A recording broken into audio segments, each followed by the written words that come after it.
Welcome to Underline This podcast, the podcast where we unpack the big ideas hiding in the margins, because the best parts, they're between the lines. Today's book is about Michael Lewis's The Big Short, when everyone is lying, but the system still demands belief. Now to kick things off, I'd like to share a famous parable. I'm going to talk about the story, The Emperor's New Clothes. And this will be pretty high level, because I'm sure a lot of you have heard this before. There once was an emperor obsessed with appearances. So he hires two swindlers who claim they can weave magical clothes, invisible to anyone who is unfit for their position or unintelligent. No one, including the emperor, can see the clothes, but no one admits it. Why? Because those around the emperor fear being exposed as incompetent, and the officials there also fear losing their status, and the emperor fears looking foolish. So everyone pretends the clothes are magnificent and magical, and the emperor parades through the streets wearing nothing at all. The crowd applauds until a child with nothing to lose says, but he isn't wearing anything. And only then does the illusion collapse. The emperor knows the truth, but continues the parade anyway. Now to relate this back to The Big Short. The invisible clothes in this parable represent the mortgage-backed securities. And in The Big Short, the clothes are AAA rated mortgage bonds, collateralized debt obligations, or CDOs, and risk models that no one actually understands. They were financial garments that everyone praised, but very few could truly see. And like the emperor's clothes, they were complex enough to intimidate questioning. They were protected by authority, which were the ratings that said that they were safe, and socially dangerous to doubt. The swindlers in the context of, or I guess relating this back to the emperor's new clothes, would be the incentives, not villains. And in Anderson's story, The Emperor's New Clothes, the weavers are the frauds. And in The Big Short, the fraud is more subtle. The swindlers are incentive structures, rating agencies paid by banks, mortgage originators rewarded for volume, not quality. Now, no single villain needed to lie. The system rewarded pretending.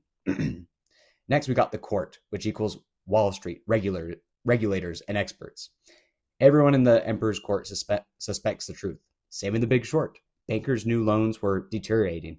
Rating agencies knew models were flawed, and regulators knew oversight was weak. But speaking up meant losing your job, being labeled not smart enough, or losing clients. So silence became the rationale. In this, relating the two back to each other, the child is the short sellers. So the outsiders in The Big Short, Michael Burry, Steve Eisman, and others are the children in the crowd. They read the fine print. They asked, quote, dumb questions. They looked where others refused to look. And when they said this is going to collapse, the response wasn't curiosity. It was ridicule. So being early felt like being wrong. And the parade continues anyway. So the most chilling part of The Emperor's New Clothes isn't the lie. It's that the emperor keeps walking even after the truth is spoken. And in The Big Short, the housing market continued rising. Risk piled higher.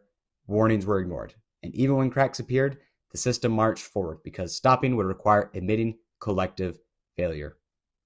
So the shared lesson between both these stories are when truth threatens status, people protect illusion. And both stories show that intelligence doesn't just prevent self-deception, and authority can silence obvious reality, and outsiders see clearly because they're not invested in the performance. So The Big Short is not just about financial collapse. It's about society applauding naked risk because no one wants to be the first to speak. And to pull a quote from the book, the crisis didn't happen because no one knew. It happened because knowing came with consequences. So I wanted to kick things off by sharing that short parable because I think it's very relevant and it puts us in the right frame of mind to continue with this podcast. But let's talk about the author, the story, what shorting means, talking about the key themes, and talking about some lessons learned. So talking about the summary of The Big Short. So The Big Short tells the story of a very small group of investors who saw what nearly everyone else missed, which is that the U.S. housing market was built on a fragile foundation of bad loans, worse incentives, and institutional denial.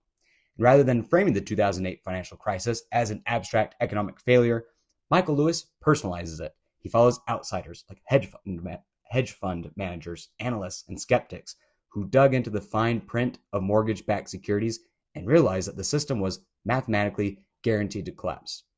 And the, quote, short in the title refers to the decision to bet against the housing market by purchasing credit default swaps, essentially insurance policies on bonds that they believed would fail.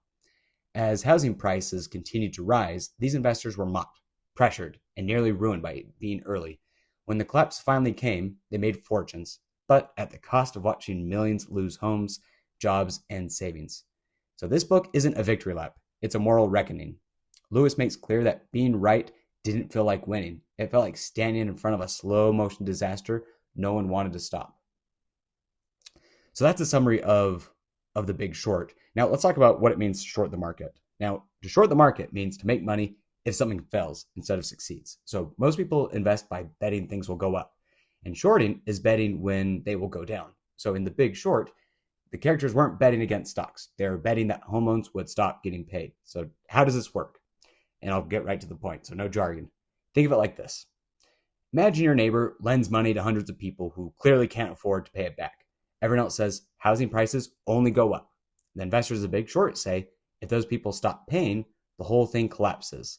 So instead of buying houses or loans, they bought insurance on those loans failing, and they paid a small fee every year. And they lost money as long as nothing went wrong. Now, when the loans finally failed, the insurance paid out. The banks collapsed. The short sellers made tons of money. And they weren't cheering for disaster. They were positioned for the truth. So let's talk about some of the key insight here. Shorting isn't about being negative. It's about being early. The hardest part was being wrong, and it was being right too soon. So for years, housing prices kept rising. The short sellers lost money. Everyone laughed at them. And shorting meant enduring ridicule while waiting for reality to catch up. And a good one-line takeaway here is that shorting is what happens when you believe reality will eventually matter more than optimism. So in The Big Short, shorting the market was less a financial move and more a moral and intellectual stance. So I don't believe this story, so I essentially think of it this way. I don't believe the story, and I'm willing to pay to prove it. Now let's talk about who Michael Lewis is and why he wrote The Big Short. So Michael Lewis is a former bond salesman turned journalist, best known for translating complex systems into deeply human stories. And he wrote Liar's Poker, Moneyball, Flash Boys.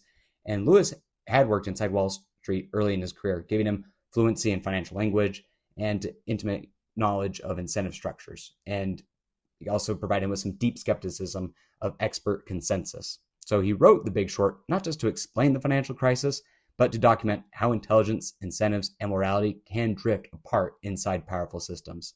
And importantly, Lewis wasn't trying to expose villains, twirling mustaches. His motive was more unsettling, to show how ordinary people doing their jobs as designed can create catastrophic outcomes when incentives reward short-term gain over long-term responsibility. Let's talk about some of the key themes here within The Big Short. First, incentives shape reality. The crisis wasn't caused by stupidity. It was caused by misaligned rewards. Mortgage brokers got paid to originate loans, not ensure repayment. And rating agencies got paid by the banks they rated. So everyone acted, quote, rationally inside a broken system. Next, outsiders see what insiders miss. The protagonists are social, intellectual, or institutional outsiders. Their distance from Wall Street culture allowed them to question assumptions others look for granted. Next, complexity as camouflage. Financial products become so complex that no one fully understood them, yet everyone trusted them. Complexity didn't reduce risk, it actually hid it. Next, being early feels like being wrong. A recurring psychological theme is that markets can stay irrational longer than you can stay solvent. So truth doesn't win quickly, it waits. Last of all, moral ambiguity of profit. Making money from collapse raises uncomfortable questions. Can you be right and still complicit? Can foresight excuse inaction? Now we're going to talk about major symbolism and the significance. So the short itself.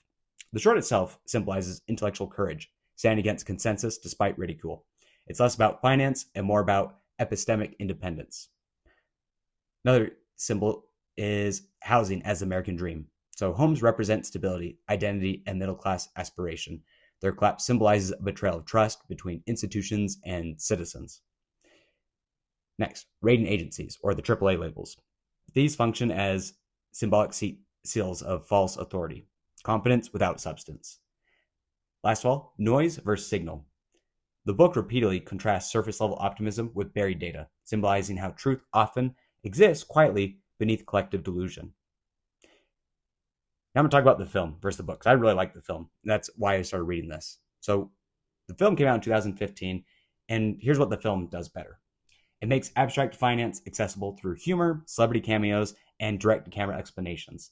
It compresses timelines and characters for narrative clarity, and it really emphasizes outrage and absurdity. Now, here's what the book does better. The book goes deeper into psychology and internal doubt. It preserves moral ambiguity, so like less heroes versus villains, and explores how systems, not just people, fail. And it allows discomfort to linger rather than resolve. So key differences here. The film is angrier, and the book is sadder and arguably more honest. So as we come to a close here, let's talk about why The Big Short still matters. So a big takeaway here is that it's not about 2008 when the housing crisis happened. It's about now. The same structural problems exist in different forms today. Incentives, complexity, moral outsourcing, and blind trust in experts. It teaches how to think, not what to think. So Lewis doesn't just explain finance. He models skepticism, curiosity, and intellectual humility. And then last of all, or second to last of all, a masterclass in seeing around corners. So the book is a case study in how real insight comes from asking boring questions, reading footnotes, distrusting narratives that feel too comforting. And then last of all, a warning about institutions. Large systems don't collapse from evil. They collapse from neglect, diffusion of responsibility, and the belief that someone else is watching.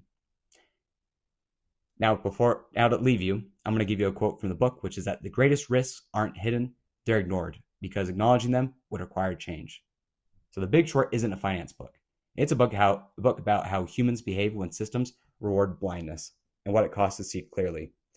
And we've seen this time and time again. There's a great quote from Mark Twain, which is that history doesn't repeat itself, but it sure does rhyme. And in my lifetime, we've seen this with the 2008 financial crisis. We've seen this with kind of the crypto collapse in the early 2020s with FTC and other crypto companies beginning to kind of pull back. And right now, a prediction that Michael Berry, I don't know if you want to call him a protagonist, but who is the one that really was critical in shorting within The Big Short, is that he's predicting that there's an AI bubble. And so I'm curious to see if he's right and what happens. And so far, we're beginning to see a lot of money being pumped into AI and a lot of overselling. So I predict, same with Barry, that that's probably going to be the next big bubble that's going to burst. Thanks again, everyone, for listening today. Please give us a follow on social media and wherever you get podcasts. We appreciate you. Thank you very much, and tune in for our next episode. Thanks, everyone. Bye-bye.